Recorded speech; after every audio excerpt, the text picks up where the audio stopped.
Bonjour à tous et à toutes, donc aujourd'hui j'aimerais vous faire une vidéo sur le bien-être pendant la grossesse, et choses que vous allez pouvoir faire sans aucune préoccupation. Donc dans un premier temps j'aimerais vous parler de nos ongles. Donc vous le savez, pendant la grossesse on est censé ne pas utiliser ou peu utiliser les vernis à ongles. Pourquoi? C'est pas le vernis à ongles en soi qui pose problème, ce sont les vapeurs qu'il dégage quand vous mettez du vernis sur les ongles. De la même manière que le dissolvant, quand vous allez l'enlever, vous devez le sentir dans tous les cas, ça pique la gorge, on n'est pas à l'aise. Voilà, ce sont ces vapeurs-là en fait qu'il faut absolument éviter pendant la grossesse. Donc, l'option géniale alternative, ce sont ces petites gommes, on va appeler ça. Donc ça se vend un peu partout, à n'importe quel prix. Elles sont normalement numérotées. La première va du genre retirer les peaux mortes, l'autre va lisser la pellicule externe de l'ongle. Et puis la toute dernière, elle va mettre comme une couche de vernis sur votre ongle, ça va faire briller votre ongle. Donc il n'y a pas du tout de vapeur qui se dégage, rien du tout, et vous allez avoir de très très bons ongles. Donc en plus vous n'avez pas besoin de les entretenir, donc ça c'est génial parce que le vernis ne va pas s'écailler, ne va pas sauter. Et je vous le conseille aussi après accouchement, quand vous avez bébé, que vous n'avez pas du tout le temps de vous occuper de vous, ça va être super intéressant. La deuxième chose dont je vais vous parler, c'est tout ce qui est entretien des cheveux, les colorations. Donc pour toutes celles qui se colorent les cheveux normalement, c'est la même chose. Tout ce qui est ammoniac dans les colorants, c'est à éviter. Donc la bonne option, ce sont les colorations végétales. En plus de ça, les colorations végétales, ce qu'elles ont, c'est qu'elles font un réel soin à vos cheveux. Donc vous allez voir, vous allez avoir des cheveux qui vont être très nourris, très jolis, très brillants. Donc les colorants végétaux, généralement, c'est vrai qu'on conseille d'aller voir un spécialiste pour la couleur, pour être sûr de ne pas se tromper et de voir s'il n'y a pas de réaction. Bon, ce sont des conseils, mais dans tous les cas, coloration végétale à mettre en avant. Le troisième point, ça serait, profitez-en pour passer au bio. Donc pour tout ce qui est démaquillant, tout ce qui est soin de votre peau. Donc l'idéal pour vous démaquiller, c'est l'huile pure. Donc l'huile de jojoba est la mieux parce qu'elle s'adapte à toutes les peaux. Donc si en plus vous n'êtes pas sûr de quel style de peau vous avez, l'huile de jojoba, vous ne pouvez pas vous tromper. Donc vous en mettez une noisette dans votre main, vous un petit peu étalez, et puis vous massez le visage, les yeux. Vous pouvez y aller sur les yeux, il n'y a aucun problème. Vous allez voir que votre maquillage va fondre. Donc vous allez ressembler à un gros koala. Et vous allez avoir une peau qui, vraiment, tout ce que vous y avez mis ou toute la pollution extérieure va se fondre. Suite à ça, vous prenez un petit coton avec de l'eau florale, donc ça peut être l'eau de rose, l'eau de tilleul, l'eau de ce que vous voulez, ce qui vous fait plaisir. Vous vaporisez votre coton et vous retirez ce film gras, en fait, l'huile que vous avez mis, et puis en même temps votre maquillage. Vous pouvez à partir de là y mettre un petit peu d'aloe vera si vous le souhaitez, ou simplement une petite goutte d'huile pour hydrater pour la nuit. Et vous allez voir, votre peau va être fantastique. Vous n'allez pas le regretter et ça va vous faire du bien. Et fini les produits chers souvent et qui vous embêtent au final la santé. Ensuite, boire beaucoup d'eau, vous le savez, on vous le conseille tout le temps. Mes petites astuces, mettez du citron dans votre eau. Donc j'en avais déjà parlé dans une autre vidéo. Moi ça m'aide à boire l'eau parce que l'eau plate comme ça, j'ai un sentiment de ballonnement, c'est pas quelque chose que je prends plaisir à prendre.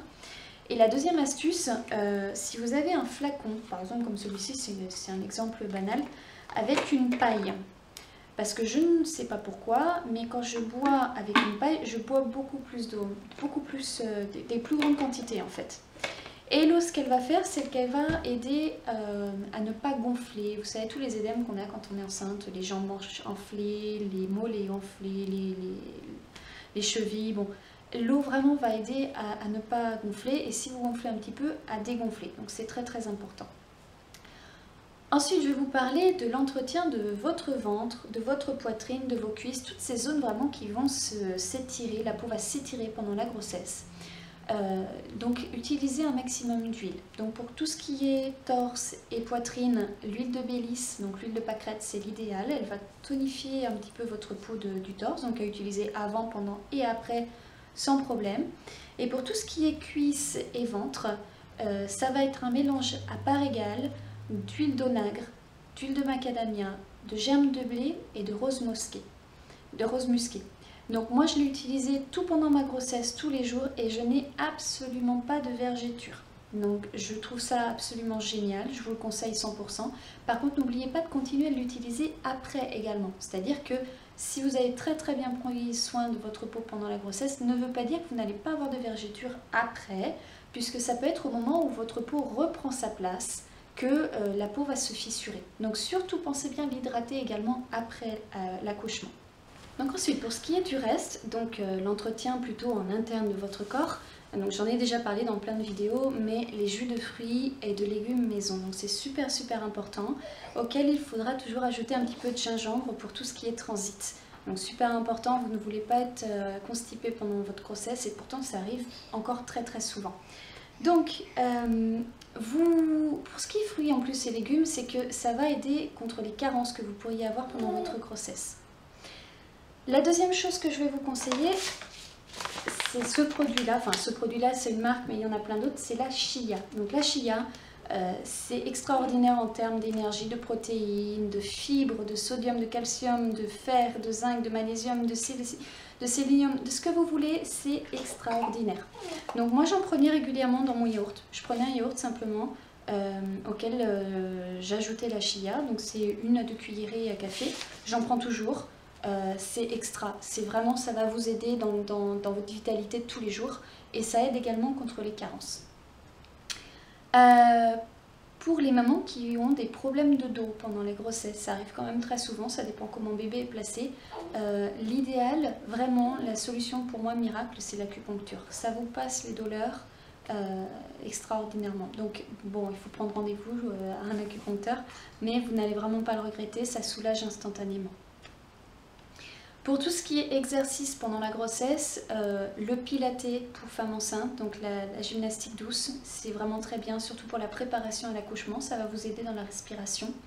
L'aquagym est aussi superbe parce que quand vous allez rentrer dans l'eau, le poids de votre bébé disparaît, donc vous êtes beaucoup plus légère, vous allez pouvoir faire de l'exercice sur tout votre corps. Et enfin la marche. Aucun problème pour marcher, vous pouvez y aller, ça va vous faire du bien, ça va vous oxygéner et puis ça va vous aider vraiment dans le bien-être de la grossesse. Et puis la toute dernière chose dont je vais vous parler, donc ça peut paraître un petit peu bizarre, il y a peut-être des personnes qui vont me dire elle est complètement illuminée cette fille, c'est prendre soin de votre périnée en le massant avec de l'huile. C'est simple, c'est pour éviter les déchirures et l'épisiotomie pendant l'accouchement. Donc si vous massez votre périnée avec de l'huile, ça va l'aider à s'assouplir, il va être beaucoup plus souple et au moment de l'accouchement, il aura beaucoup moins de difficultés à résister en fait à la tension. Donc voilà, écoutez, j'espère que ça a pu en aider certaines d'entre vous et puis n'hésitez pas à rajouter les commentaires si vous avez d'autres petites informations. Voilà, ciao ciao.